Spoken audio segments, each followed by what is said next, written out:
So here we are, we're back to start talking about the rules again. We're going to be talking about rule number 9 today.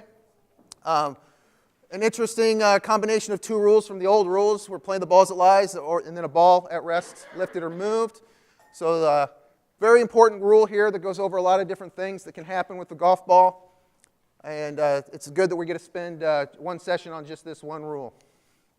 All right, broken up into 7 little subparts there that we will talk about in depth today.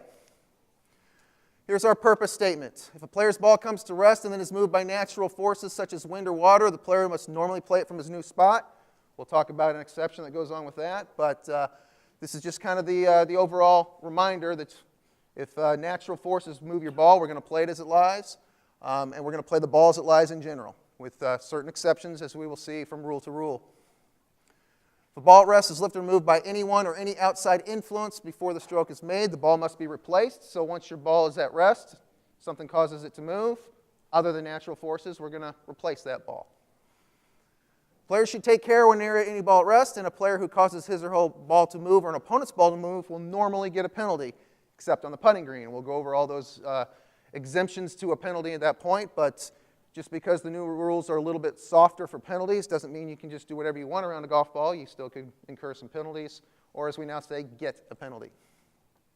And Rule 9 also applies when the play has stopped. So if we have a delay and we're all in the clubhouse and you go out there and move your ball around, you're not exempt just because the play has stopped.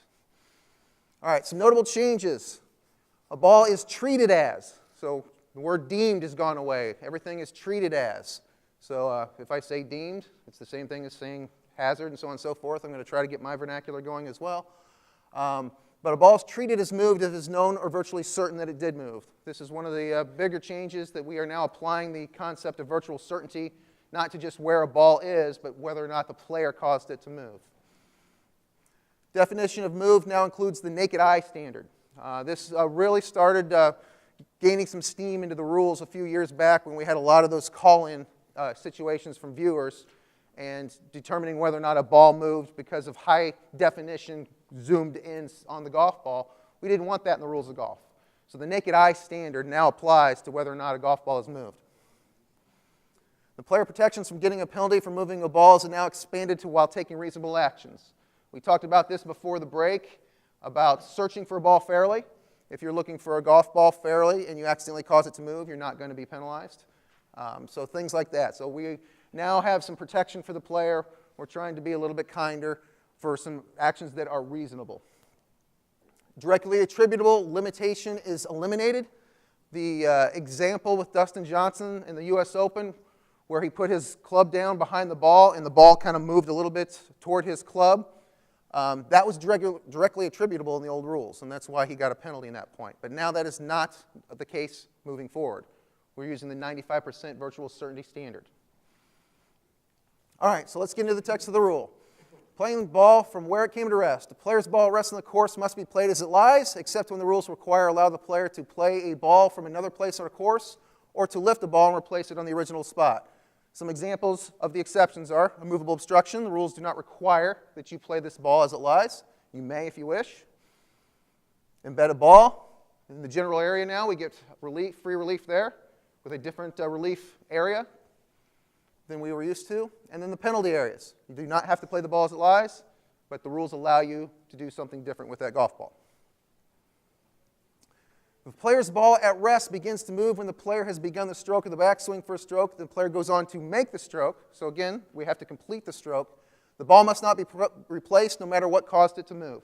So if you are addressing your ball, you start the swing, the ball moves, and you make the stroke, the ball's in play, no penalty. We're not going to do anything, but just go hit it again or deal with it from where it comes to rest. Instead, the player must play the ball from where it lies, where it came to rest, like we just mentioned there. And if the player caused that ball to start moving, we're going to check Rule 9.4b to see if there's a penalty, which we get to talk about here in a little bit. So the player is still on the hook of possibly being penalized if he caused it to move, but we're going to play that ball as it lies. And there is the penalty statement for this, where we'll get the general penalty if we play an incorrectly substituted ball or playing a ball from a wrong place. So if you think that you're supposed to replay the shot in this situation with your ball moving, you're going to get this general penalty if you do that. All right, any questions on that situation? Why Why do they use the word substituted ball in that penalty description? They use the substituted ball because if you were to hit the ball and you thought you were supposed to replay the stroke, you replace it with another ball from your bag. You wouldn't go get the original. So, all right, so deciding whether or not the ball moved and what caused it to move. Good little picture there of Dustin. He's quite the rules magnet, as we know. He's even got something going on this year already. But a player's balls at rest is treating as have moved only if it's known or virtually certain that it did. Okay? So in this situation, again, with Dustin back in 2015, I do believe. I always forget the year. He was penalized because he had put his club near the ball and it moved immediately. But I think we all agree that he did not cause the ball to move at this point.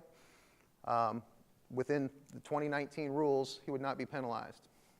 What would he do with that ball? Replace it? No, it depends if he marked it, exactly. He's not going to automatically replace it, but if he marked it and something caused it to move, what are we going to do? We're going to move it back. So no matter what caused it to move, once you mark your ball on the putting green, you own that real estate. That's where you're going to play your next stroke from, period. So if you caused it to move, an outside influence or natural forces, we're going to replace it. So Mark is all over that. I like that. Depends whether or not he marked it. That's on the putting green. That's on the putting green only. Yeah. If the ball's moved from natural forces in the general area or the teeing area, so on and so forth, we'll talk about that as we go on forward, but we're going to play it as it lies. Okay. Deciding what caused the ball to move. When a player's ball at rest has moved, we have to figure out why. Okay? We have to apply a rule, so we got to figure out why it moved. This determines whether the player must replace it or plays it lies or whether there's a penalty. So it's kind of like a little trickle-down effect. We're going to figure out what happened, why did it move, who caused it to move. Now we can make our ruling. The rules say there are 4 ways a ball can be moved at rest. And we're going to deal with those 4 ways. Okay? Natural forces, such as wind or water. The top picture there's a player who's had his ball was marked, and the wind decided to push it in the water. So this was not a good ruling last year for him. This year, he's going to replace it because he had marked his ball. So, but if the natural forces cause it to move, now we can make our ruling based on what has happened to the golf ball. So we'll talk about that in 9.3. In 9.4, the player causes it to move, which also includes the caddy, which also includes your partner. Okay? Keep in mind, it doesn't say partner in this point, but we will see in our rules, there's like a little statement in most of the rules that's a little blue statement that says, in forms of play, for rules 22 through 24, it includes your partner. So that's where that says it, so that we know the partner is included in all these decisions. It doesn't actually use the partner in the text of the word. Okay. The opponent in match play, including the opponent's caddy, under 9.5, we'll figure out what we have to do if our opponent moves our golf ball. And the bottom picture there, an outside influence, which includes any other player also in stroke play. So outside influences is a lot of different things. And we will talk about those in depth at 9.6. There's the statement I was telling you about. Okay, so when it talks, you'll see this statement frequently throughout the rules. It talks about your partner, whether it's a 4-ball or foursomes, and his or her caddy as well. So all these rules apply to your partner as well. And this also brings to light and also reminds us that your partner can act for you, can act for the side, such as dropping your ball, such as marking your ball, so on and so forth. So it keeps it kind of uniform, so we're letting the side do all these actions. All right, one of the things that I highlighted there again is treated as. So you'll see that throughout the rules. Treated as is the old deemed. All right, so deciding whether the ball moved and what caused it to move, known or virtually certain standard for deciding what caused the ball to move. Let's talk about, make sure we understand what virtually certain is and what it means. The standard for deciding what happened to a player's ball, for example, whether the ball came to rest in the penalty area or whether it moved or what caused it to move. We have to be virtually certain of the facts in the situation. We have to come up with something so that we can make our ruling. Okay? Known or virtually certain means it's more than just possible or probable. It means either that there is conclusive evidence that the event in question happened to the player's ball, such as the player or other witnesses saw it happen. Great example of this is one of my tee shots goes into the middle of a lake, big splash. We've got some pretty good evidence that my ball is in that lake. And so, known or virtually certain. Could it possibly be out of the lake? Sure, it could possibly be. But if we're 95% sure that my ball is 3 feet underwater, we're going to proceed with that information right there. Okay. Although there's a very small degree of doubt, all reasonable available information shows that it is at least 95% likely that the event in question happened. Again, we can't measure 95% certainty, but we know what that means. We know that we have maybe a little tiny bit of doubt, but for the most part, we know where that ball is, or if that ball moved. All reasonable available information includes information that the player knew at the time, or all other information you can get with reasonable effort and unreasonable delay. So if you can ask somebody that may have seen it, you can go ahead and ask that person, a spectator, a group in front of you maybe. You can get some information as long as you're not unreasonably delaying play to make these decisions to whether or not your ball has been whatever has happened. For example, we use this quite a bit of hitting a tee shot over a hill into a fairway, and you get up there and your ball's not in the middle of the fairway, but there's 4 kids playing in the backyard over there. Well, they took my ball. All right, so we probably don't have that 95% certainty unless somebody saw the kids run out into the fairway or so on and so forth. So that's what we're talking about with this standard of virtual certainty. All right, everybody good on virtual certainty, what we're talking about there? Any questions on that? All right. Okay. All right, so here we're going to talk about that the player, the opponent, or an outside influence is treating has caused the ball to move only if it is virtually certain to be the cause. If it is not known or virtually certain that at least one of these was the cause, the ball is treating has been moved by natural forces. So if we can't figure out of those 4 possible things that move the ball, we have to default to natural forces. Okay? I'll go to the Dustin Johnson example many times, and there's another one right here. When he put his putter down, we could not conclude that he caused it to move, especially in 2019. So now we say it's moved by natural forces. Okay? And applying the standard, all reasonable available information must be considered. So if somebody has some information that could be pertinent, we have to consider it. Okay? If somebody was standing next to the green and they saw the ball possibly move and they have some information, we need to listen to them. Can't just ignore them. Okay. All right. Ball moved by natural forces. If you're playing on a day like this today, I'm not in your group. That is a windy day right there. Natural forces such as wind or water, which also would include gravity, causes a player's ball to at rest to move. There's no penalty, and the ball must be played from its new spot. Straightforward. Okay? Exception, what we talked about anyway. As we know, there are quite a few exceptions in the rules, and a ball on the putting green must be replaced if it moves after already having been lifted and replaced. So if you hit your ball onto the putting green, and before you get there, the natural forces cause the ball to move, what do? Play it where it comes to rest, or deal with it. If it goes into the lake or goes into the hole, yay. But yeah, we're going to deal with it as long as we don't mark it. Once we mark it, we've got the ground. Now we replace it under all circumstances. Okay? And again, if we're not sure where that ball was on the putting green, we're going to estimate it. We're going to let the player use their best judgment and put that ball back on its spot. So just to be clear, you're on the putting green and you're walking towards the putting green. Mm-hmm. The ball is on the putting green and it moves. Mm-hmm. It goes into the hole. Mm-hmm. So if you're walking toward the putting green, your ball is on the green, and wind or something, or it moves, ball goes into the hole, it's considered hold with the last stroke. Even though you know the spot. Even though you know the spot, absolutely. Even if we do know the spot in that case, natural forces cause this ball to move, and we haven't marked it. So this rule right here specifically, 9.3, says we play it as it lies. So you're walking to the green, you get near your ball, you drop your putter, and it hits the ball and it moves. Okay? What do you do then? So if we're going to the green and we accidentally cause our ball to move, and we haven't marked it, okay? The act of picking up that ball and replacing it, I think, is going to give it its real estate at that point. Okay? Because we have to replace the ball for an accidental movement of a ball on the putting green.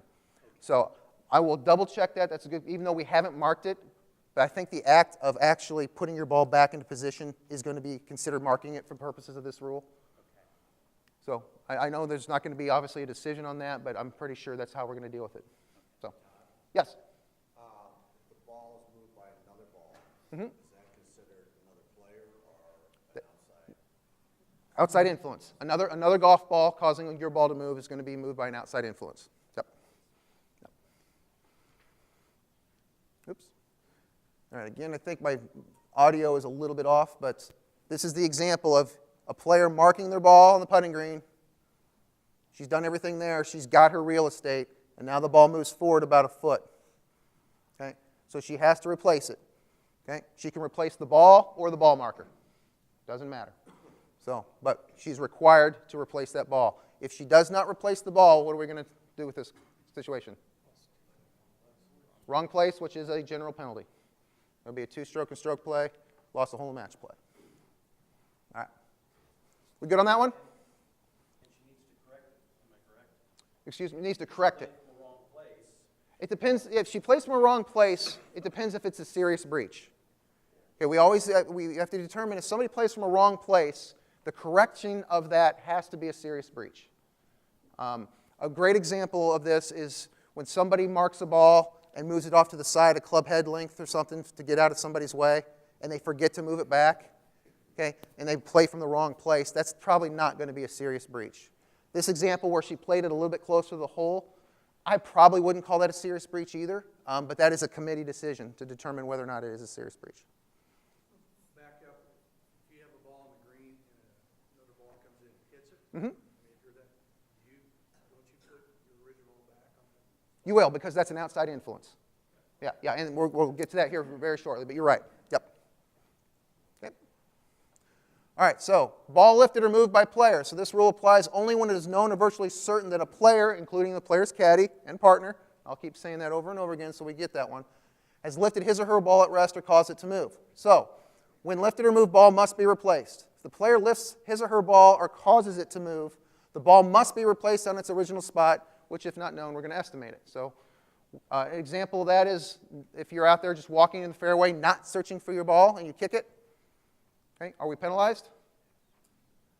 We're penalized. One stroke, and we have to replace it. Now, if you're searching for it, are you penalized? Do we have to replace it? Yes. So if the player causes your own ball to move, you're going to replace it. There may be a penalty, but there may not be, depending on what rule we're talking about. Okay. I read something that if you hit your ball and you went to searching for it, Mm-hmm. and say it hit a tree and bounced back 50 yards, Mm-hmm. on your way to get to the search area, Right. you moved your ball, in that case you would be penalized. If you are not actively searching for your ball, you will be penalized. So what Bruce is saying here is if your ball is in a spot that you didn't expect it and you weren't looking for it, and you move your ball, you are going to be penalized and it has to be replaced. You have to be actively searching for your ball in the area you believe it to be. Yes? The answer the player provides is, I was actively. Yep. If we start going down this road today, we're going to have some issues. Remember, we're going to trust the player. We're going to trust the player. Now, if the player says something that we cannot believe, then he's not being reasonable. The rules will deal with him. I know you are. So I'm just glad that I have you and Gary in the same room together all the time. Makes me happy. All right. So if the player causes it to move, there are some exceptions to where we're not going to penalize the player. So when the player lifts a ball under a rule or to take relief or replace the ball for any reason, we're not going to penalize the player. Okay, obviously. So if the player is allowed to pick up the ball, we're not going to penalize them underneath this rule. Okay. When the ball moves only after players begun the stroke and the backswing for the stroke and goes on to make that stroke. That was what we were talking about in the first part of this rule. Okay? So when the ball moves only after a player has begun the stroke or the backstroke and then goes on to make the stroke. Okay? No penalty in that situation. If the player caused the ball to move, that's a different situation. Okay? Understand that. If the player presses forward into the ball and it starts to move and then he takes a swing, we're probably going to penalize him for causing his ball to move. Except on the tee ground. Except on the teeing ground, ball falling off a tee, and so on and so forth. Yep. Okay. If the player lifts or deliberately touches his or her ball at rest or causes it to move, the player gets a penalty stroke. So just touching your ball in play is a penalty stroke. Purposely touching your ball in play, one stroke. Moving it, one stroke. But there are 4 exceptions, of course. Exception number 1, you're allowed to move it. I love this one. The exception to being a penalty is you're allowed to move the ball. So there is no penalty when the player lifts the ball or causes it to move under a rule that allows the ball to be lifted and then replaced on its original spot. For example, the putting green. If you are allowed, since you're allowed to move your ball on the putting green by marking it, if you accidentally move it, a couple of rules are saving you anyway here. The accidental movement of the ball on a putting green, plus this rule here allows you to mark it, you're fine, no penalty. Okay. If it requires a move ball to be replaced on its original spot, so if somebody kicks your ball in play and moves it a yard away from its original spot, no penalty to pick it up and put it back. That's all that's saying. Requires or allows the player to drop or place the ball again or to play from a different place. So if you drop a ball in play like this, the ball's in play. It's incorrectly dropped because you dropped not from knee height, but the rules will allow you to pick it up and fix it. So the eraser rule. And this also covers the fact that we can now move your ball in play. Because remember, even if you drop a ball in an incorrect way, it is still in play. Okay? Here's an example of search.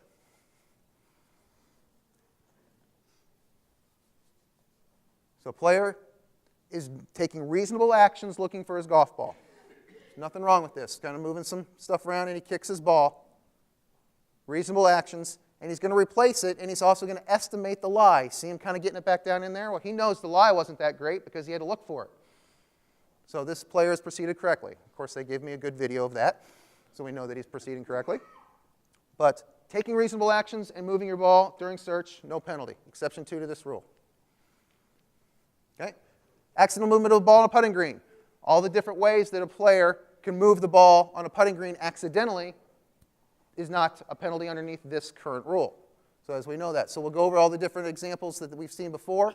Addressing your ball or practice swing. You move your ball on the putting green, no penalty, you're going to replace it. In marking your ball, I don't know anybody who marks the ball by throwing it at their ball like that, but maybe everybody knows somebody. So, Markers are like shot puts. yeah, some of them are pretty big there. So, but yeah, so any accidental movement of the ball on the putting green, no penalty underneath this rule of 9.4. All right.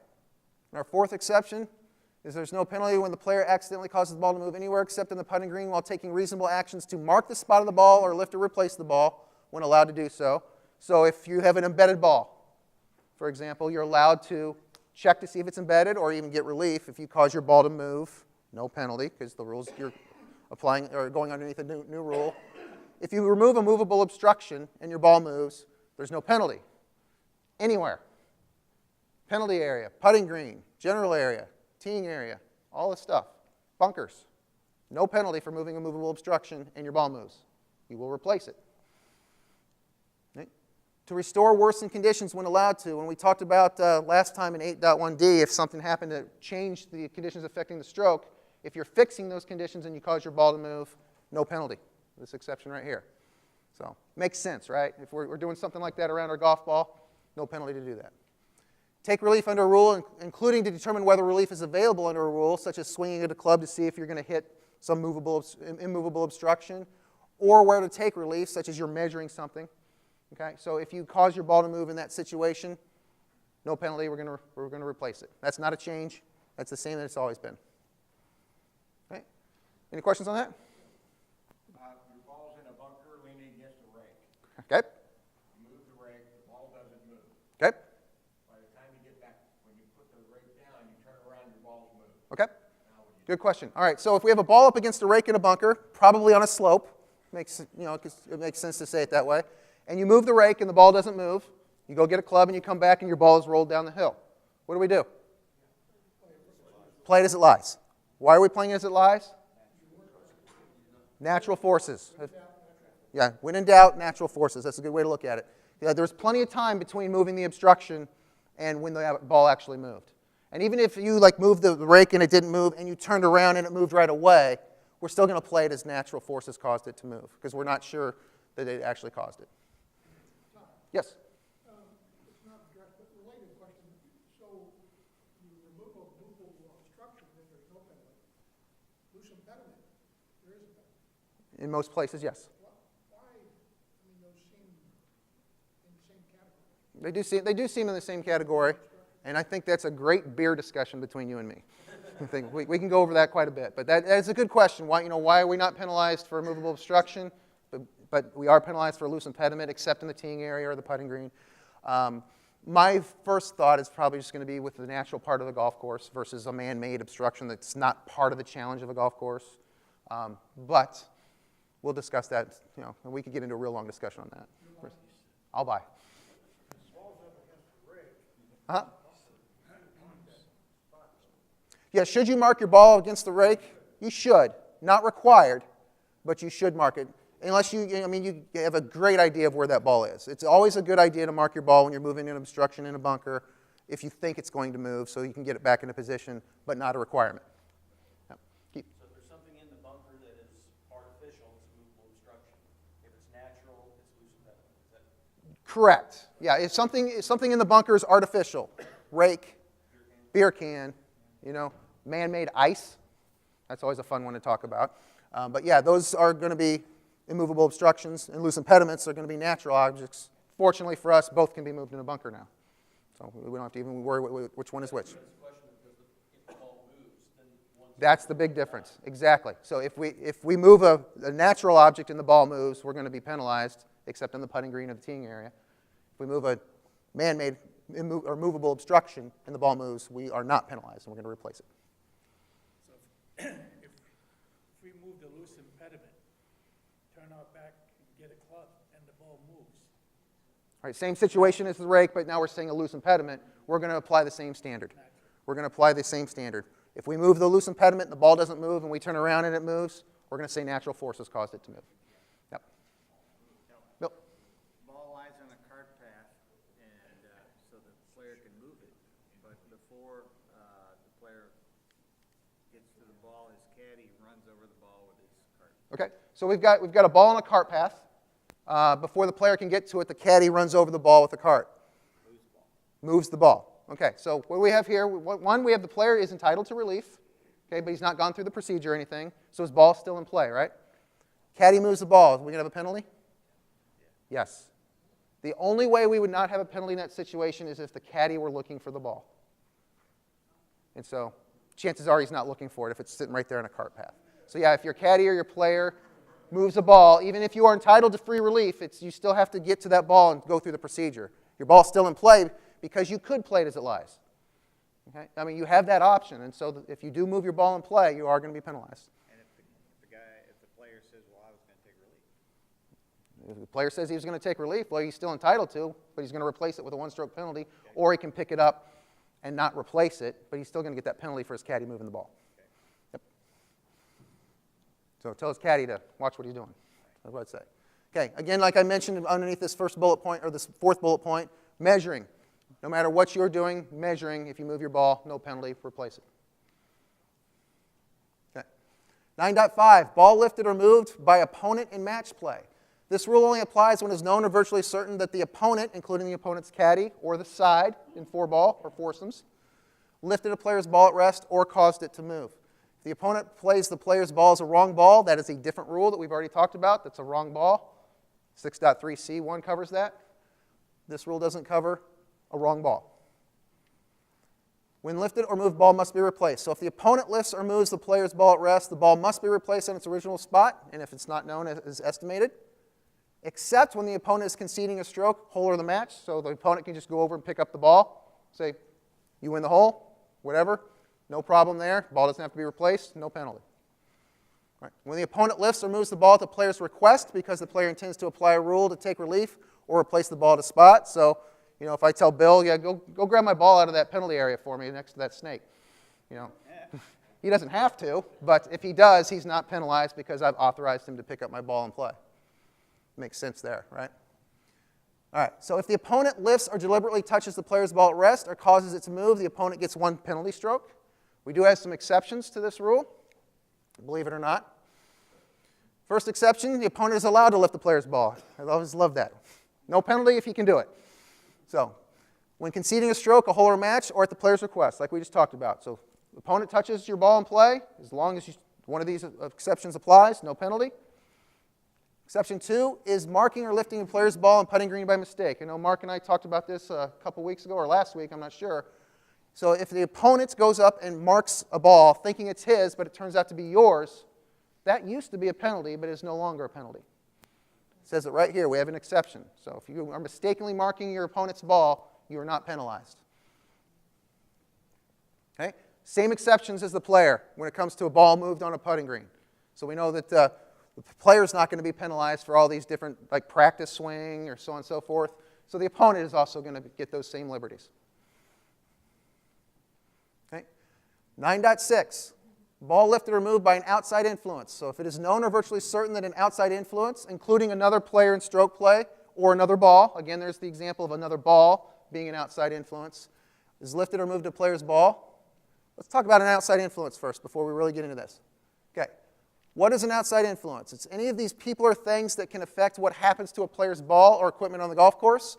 So that's any person, okay, any of the billions of human beings that are on the planet, including another player, of course.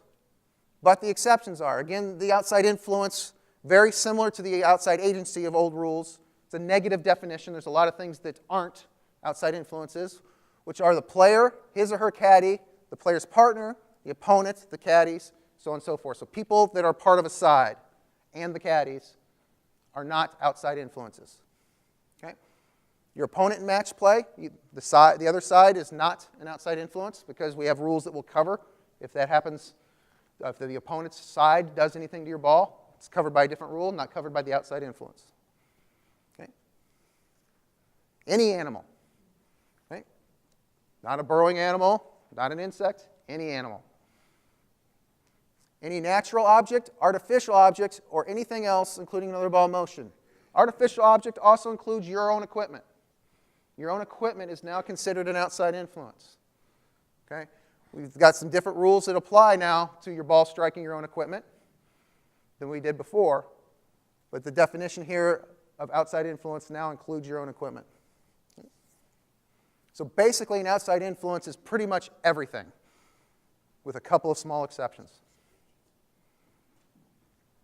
Natural forces is the biggest exception to what an outside influence is. And we've kind of hit that a number of times already this morning, but just keep that in mind. If natural forces are causing the ball to move, we're going to deal with that. Gravity, wind, water, so on and so forth. Again, we default to natural forces causing a ball to move if we're not sure what did. All right, so back into the rule. So if an outside influence causes a player's ball to move, there is no penalty. The ball must be replaced on its original spot. If we're not sure, we're going to estimate it again. And this applies whether or not the player's ball has been found. So we can still have an outside influence move your ball and not know where the ball is. Okay, this is where we would maybe look for some more information from some spectators, or if we do see the kids running across the fairway laughing and holding a ball in the air, well, maybe that's yours. Maybe we have enough information there. Maybe we're 95% sure that it is your ball, but we never found it. But if it is not known or virtually certain that the ball was lifted or moved by the outside influence and the ball is lost, the player must take stroke and distance relief under Rule 18.2. So if you can't find your ball and we do not have that virtual certainty that some outside influence has it, how many people have played around at golf and said, oh, the group in front of us took it because I hit into him? I've done it quite a bit. Oh, he's got it in his bag, but then I find it usually.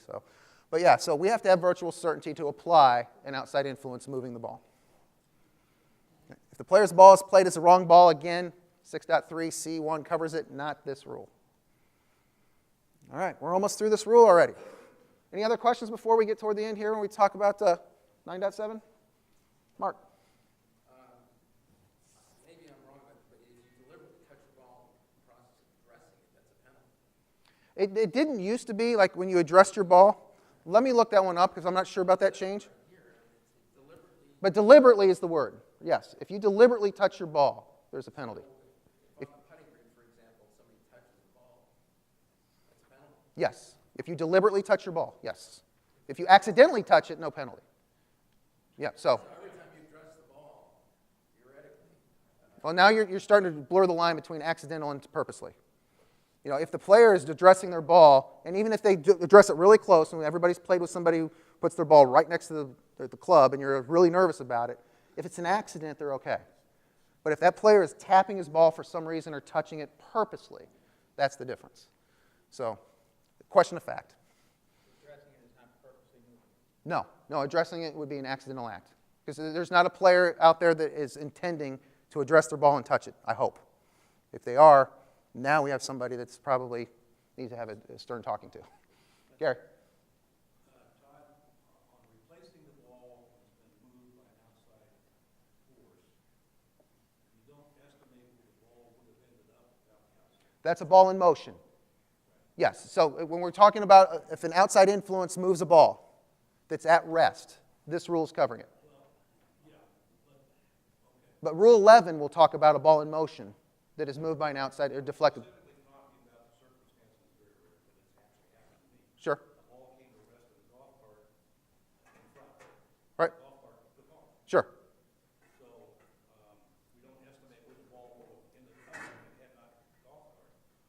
So the ball came to rest in the golf cart. So now Rule 15. Right. So wherever that, if the ball comes to rest in an immovable obstruction in this case, Rule 15 will cover that. So this rule doesn't cover that situation. So, yeah. You intentionally touch your ball, but it doesn't move. Still a penalty. Intentionally touch your ball and it doesn't move is still a penalty. This rule specifically says you cannot intentionally touch your ball. It does not address the fact whether or not it moves. Now, if you intentionally touch your ball and it moves, are we going to do 1 stroke plus 1 stroke equals 2? No, we're just going to do 1 stroke. And we're going to replace it if it does move. If it doesn't move, the ball's still in play. Okay, so good questions there.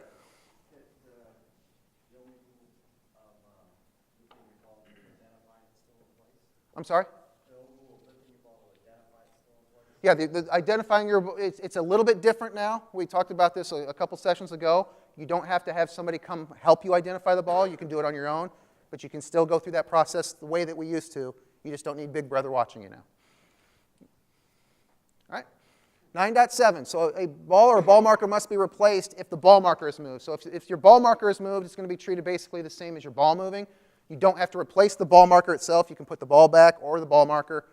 You got a little bit of liberty there. So if a player's ball marker is lifted or moved in any way, including natural forces, before the ball is replaced, the player must either replace the ball in its original spot, if not known, we're going to estimate it, or place a ball marker to mark that original spot. Okay, so again, if you ball marker's moved, you can put the ball or the ball marker back. So, and this rule, the penalty for lifting a ball marker or causing it to move. So if a player or his or her opponent in match play lifts the player's ball marker or causes it to move, the player or opponent gets 1 penalty stroke. Same situation as a golf ball. Right? Exception, all those exceptions we talked about. So like if you're conceding a putt, you can pick up the ball marker without penalty. Common sense. Okay. All right. Any questions on the rules? We're already to the end of this rule here. Carol. I know. I say Carol. You guys, hopefully you get that joke. The penalty for lifting the ball marker or causing it to move in the same situation where they had that red, white cowboy ball up there. Uh-huh. And marked his opponent's ball by mistake. Mm-hmm. Would the same concept be applicable, though, if that was a ball marker rather than the ball? So is this... You and I trade places. I mean, we get confused as far as whose ball marker is whose. Okay. Is not the same concept as far as whose ball is whose. So the question is, so like we had the example of an opponent accidentally marking the wrong ball. Okay, we know that that's not a penalty. But now we're talking about a situation where we're not sure, we accidentally put our ball back in the wrong spot, not sure which ball marker is ours. Okay? The only penalty will apply is if we play it from a wrong place at this point. So I have the option of correcting my mistake. If you don't want the penalty, you can correct that mistake. Yeah. Yeah, exactly. Exactly. So it's not really the same situation because it's a ball marker versus marking a ball, but you're still required to get your ball back in play in the correct spot. So. Yep. Without the definition, because you keep saying address, Mm-hmm. without the definition of having address now, Right. where in the rules, and maybe you're just wrong on this, where in the rules is address? It's not. Yeah, addressing a golf ball is a terminology that we use as golfers now. It's not a definition. I'm pretty sure it's not in the definitions anymore. It might be used in explaining something, but it's not going to carry its own definition now. So. Yes, Carol. When you're talking about on the tee and the ball came to rest at the tee marker, you play it as it lies. What are my options? So if a ball comes to rest in the teeing area up against the tee marker, okay, your options are play it as it lies, or you can move the ball by picking it up and placing it or rolling it anywhere in the teeing area as if it were not even teed up yet. You know, you get this little extra, I get to put it anywhere thing. You can substitute the ball, but you cannot move the tee markers. Okay? Anytime your ball is in a teeing area, you cannot move the tee markers. Anytime. No penalty then for Moving your ball. the option of, well, it's not an unplayable lie. Right. It's just, Yeah, I mean, you're entitled to take an unplayable lie, but why would you? Because you're entitled to free relief. Yeah. So if you're up against the tee marker in the teeing area, You can take free relief, but you cannot move the tee markers. The tee markers are fixed when your ball is in the teeing area. Okay? And remember, the teeing area is your tees for your hole that you're playing. You're playing the blue tees. The black, white, red tees are just movable obstructions at all times. If you're sitting just outside of the teeing area Mhm. and that tee marker's obstructing, Right. it's a movable. So if your ball is outside of the teeing area, the tee markers are now movable obstructions. Yes. Because your ball is in the general area, now you have movable obstructions. It's the same thing as like a 150 post now. You can move it if you want to. Yeah. The restrictions for that only apply when your ball is in the teeing area. Yep. All right. Has everybody had time to read this question? We'll go over it here, and you all got the right answer by now, I'm assuming. In stroke play event, after addressing his ball, Doug starts his downswing or his backswing, and the ball moves for no apparent reason. He then starts the downswing and purposely swings over the ball to miss it. At least he told me he purposely did. Which of the following is correct? Do we have a penalty in this situation? Why no penalty? He didn't cause it to move. We said it moved for no apparent reason. Okay? So we know that. So we've basically taken C out of play and E out of play. All right. So what do we do with the ball? We're going to play as it lies. Why are we playing the ball as it lies? We assume that natural forces cause the ball to move. Right. And he also, does he get a stroke? Why not? Yeah, he had no intent to hit the golf ball in his downswing. No. So no penalty, no stroke, play the ball as it lies. We are virtually certain Doug did not cause his ball to move, and therefore he will not be penalized. He has not made a stroke in this case, as he intentionally missed the ball. His ball will now be played from the new position. Okay? Good on that one? It's a good question to kind of like wrap up the rule of what's going on there and how to apply to certain different situations.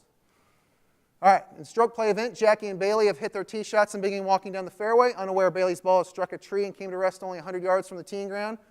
As the ladies are talking, Bailey accidentally kicks a ball in the fairway and is stunned to find out it's her ball. What is the ruling? Kind of addressed this earlier.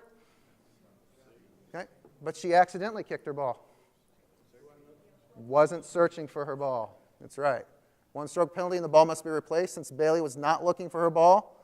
7.4 does not apply, and Rule 9.4 applies, so she moved her ball in play. The player must be actively searching for a ball to be absolved from penalty under this rule. Okay. All right. In a stroke play event, Todd finds his ball in the general area near a cart path on which he will be standing, so he picks up his ball intending to take free relief.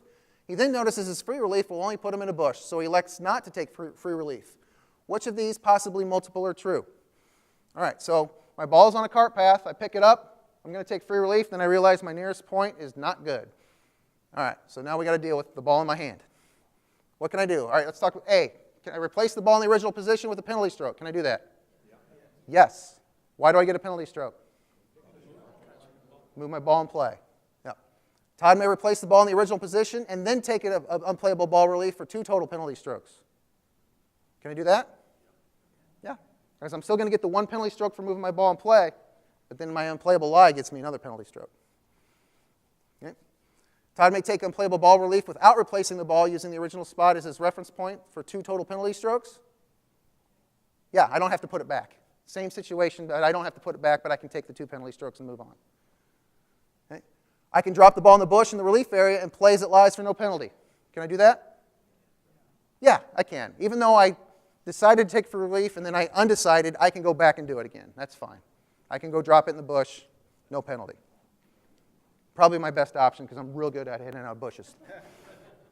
Can I drop the ball in the bush in the relief area, then proceed under any of the options of 19.2? Yeah. I can take my relief and then go under the unplayable ball rule. I'm sensing a bit of a theme here with my answers. Directly proceed with stroke and distance relief by returning to the spot of the last stroke with 1 penalty stroke. Yes. Yes, I'm not going to get a penalty for moving my ball in play in that situation because I'm proceeding under stroke and distance. Everything is possible in that situation. Okay? Everybody understand the nuances of that situation? Quite a little scenario there. All right, another one for you. I had to put a lot of questions because this was a quick rule today. In a stroke play event, Taylor finds her ball in the general area but near Doug's ball. Doug has Taylor lift her ball and he plays. Taylor replaces her ball without cleaning it, of course. She knows the rule. And goes to her bag to get a club when her ball rolls down the hill 20 yards closer to the hole. which of the following is true?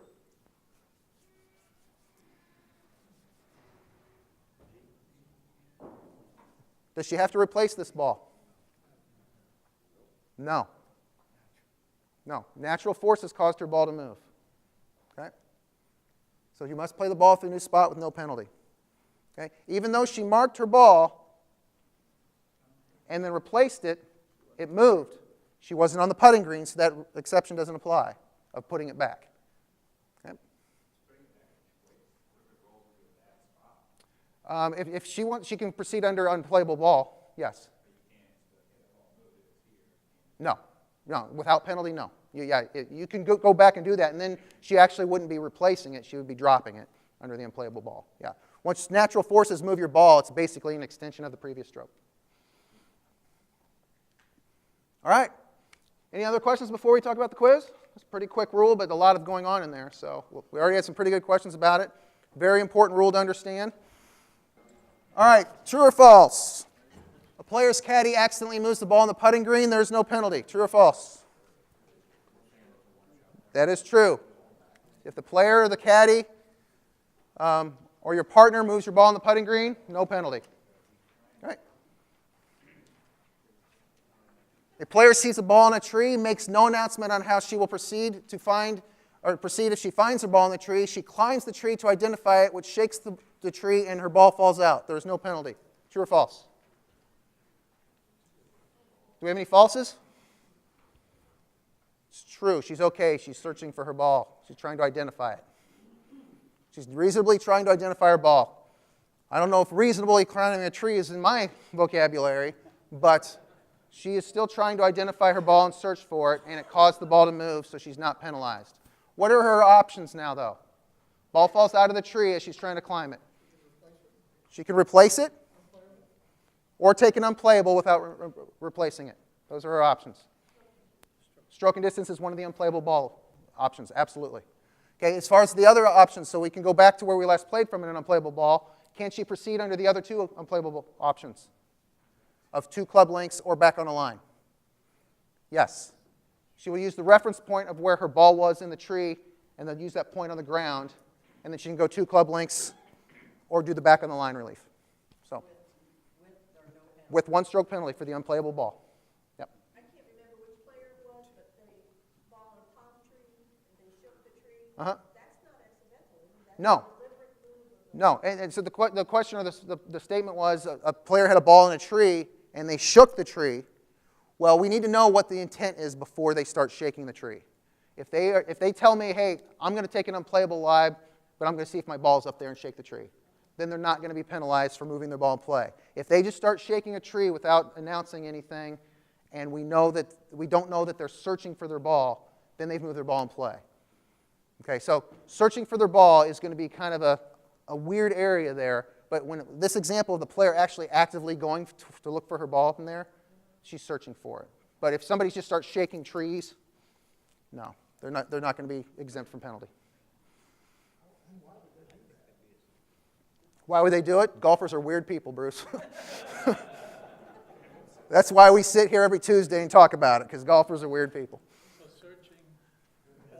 identifying. Searching or identifying and moving your ball. Either one of those things that you're doing, you are exempt from penalty. Yeah.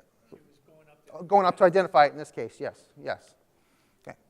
So again, if you are searching for or identifying your ball and reasonably in a fair way doing this, no penalty if you move it. All right, a player for no reason deliberately touches her ball in play, but the ball does not move. There is no penalty. True or false? False. 9.4b, purposely touching your ball in play is a penalty. A player is searching for his ball when he kicks a rock in frustration that hits and moves his ball in play. There is no penalty. True or false?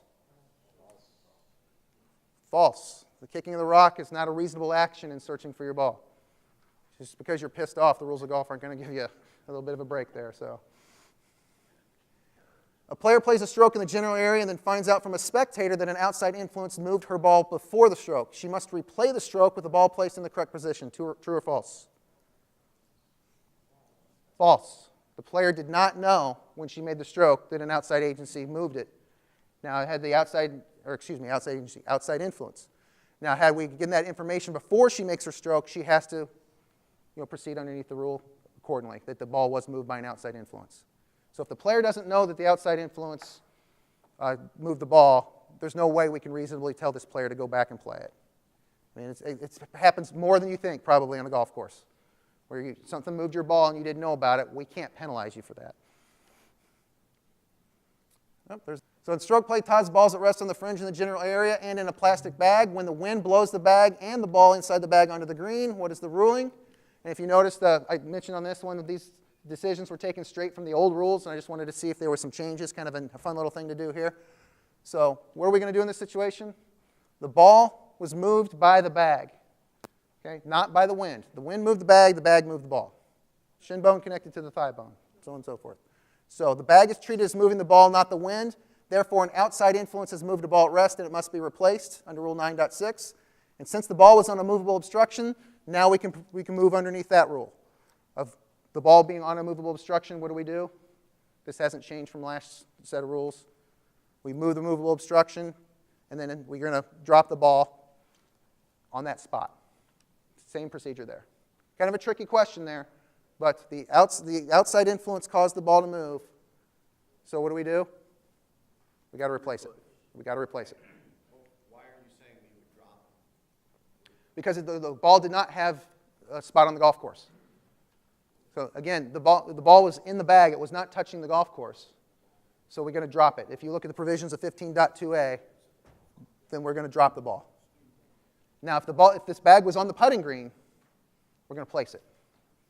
But it wasn't. It was on the fringe. So, and this hasn't changed from previous rules. so if you had before you had the picture of the ball in the bunker laying on a piece of paper, Right. you're going to drop that ball. It's not a golf course. Correct. You're going to drop that ball. Like the hot dog wrapper in the bunker and the ball in the hot dog wrapper, if you want to take relief from that wrapper, you're going to drop it in the bunker. You're not going to place it.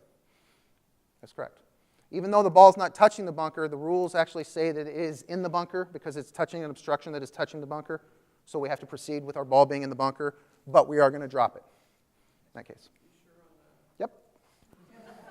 It just seems that I- my thinking was the only place we dropped the ball now was the penalty area or playable lies. Everything else was if you move No. the spot. No. Think of it this way. We're going to drop a ball when taking relief. We're going to replace a ball when it is in position on the golf course. And the ball is not touching the golf course. Okay? And so that's how to look at it.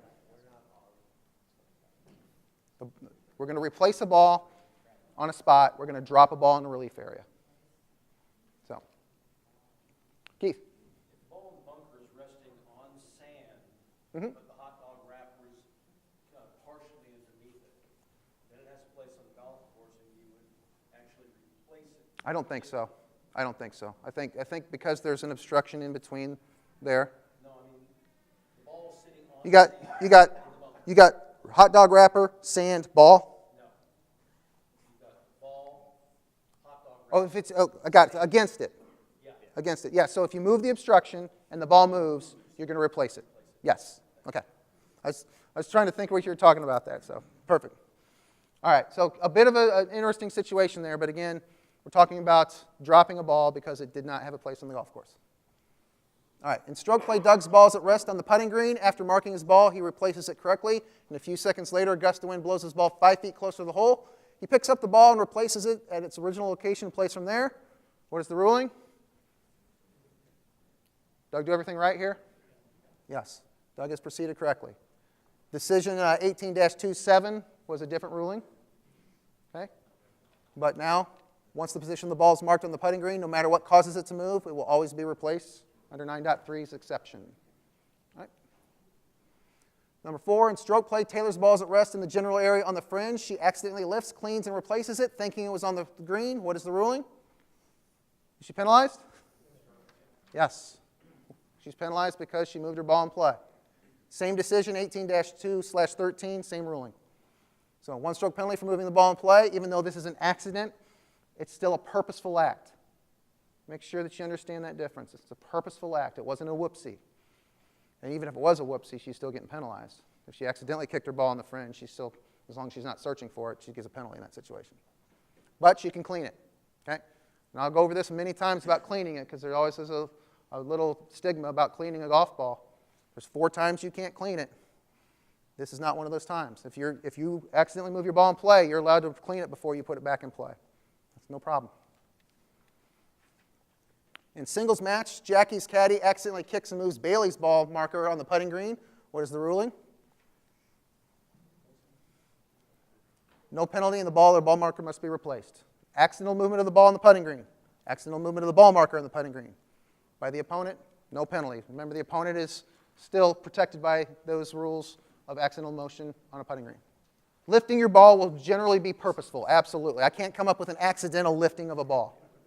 I mean, unless you're walking around and the ball just kind of jumped into your hand. I can't, I think the purposeful act of always lifting a ball is never going to be an accident. Accidentally is the trick word there because, I mean, she thinks it's on the putting green, and so she accidentally, yep. I throw curveballs. I'm not a fastball pitcher.